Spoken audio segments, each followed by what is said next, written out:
જય દ્વારકાધીશ મિત્રો, આપણે વરસાદ રહી ગયો છે બરોબર. 2 દિવસથી સતત વરસાદ પડતો હતો, પણ હવે રહી ગયો છે. તો હું અને મારા ઘરના બે વિચાર્યું તો હાલો આપણે આંટો મારવા જઈ વાડીએ બરોબર.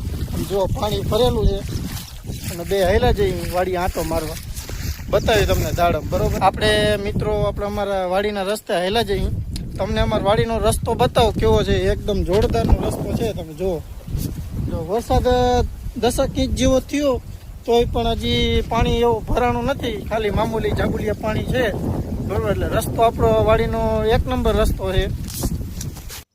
આપણે વાડી આંટો માર્યો, પાછળ પાણી પણ ભરેલું નથી અને દાડમ બધા વ્યવસ્થિત છે, કોઈ ભાંગતોડ નુકસાન થઈ નથી અત્યારે આપણે તો. અને પાણી આપણે પડવામાં આવે ને એટલું બધું પાણી બહાર નીકળી ગયું છે બરોબર. કંઈ ઉપાધિ જેવું છે નહીં. અને હવે આપણે ઘરે જઈશું, શાંતિથી સૂઈ જઈશું.